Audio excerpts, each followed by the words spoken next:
নোংরা অবস্থায় গেট বন্ধ, নোংরা অবস্থায় দেখি। পরিষ্কার না করলে নোংরা তো হবেই। পোলা বানায় এসে খেলাধুলা করে, আড্ডা করে, বিড়ি সিগারেট বিড়ি খায়।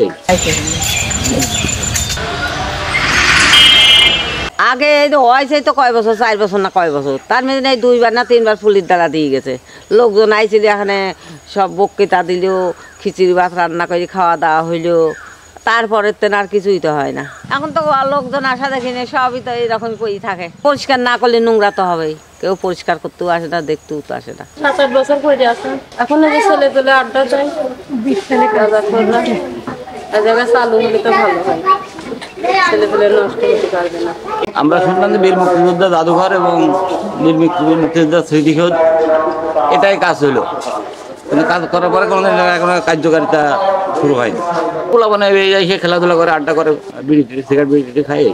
আমরা চাই যে জিনিসটা সরকার যে কাজের জন্যই করেছে এটা দ্রুত চালু হলে ভালো হয়। গত বছর থেকে এবছর পর্যন্ত অনুষ্ঠান হয় নাই, তার আগে তো হতো হচ্ছে ওই মুক্তিযোদ্ধাদের নিয়ে অনুষ্ঠান, তারপরে তার আগের বছর মানে 2 বছর আগে আমাদের এই 12 স্কুলের স্টুডেন্ট নিয়ে 3 দিন ব্যাপী নাচ গান কবিতা লাঠি খেলা এই সমস্ত অনুষ্ঠান করে। তারপরে মুক্তিযোদ্ধারা বিভিন্ন উপজেলা থেকে মুক্তিযোদ্ধারা আসে, ওদের নিয়ে বক্তব্য, মুক্তিযোদ্ধার এগুলো হইতে চলে।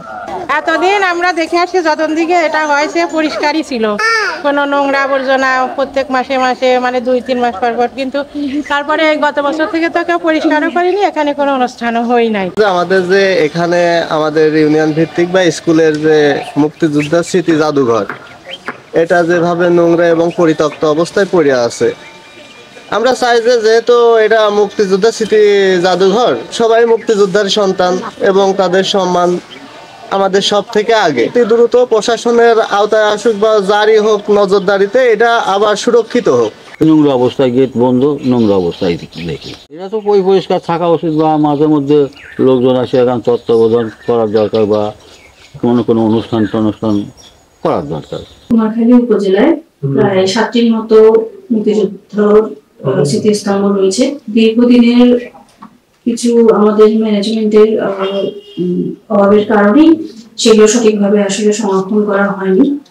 তো আমি যেহেতু নতুন এসেছি, আশা করছি যথাযথ কর্তৃপক্ষের সাথে কথা বলে সেগুলো পুনরায় সংস্কার করার জন্য যতটুকু করা যায় আমরা চেষ্টা করে দেব।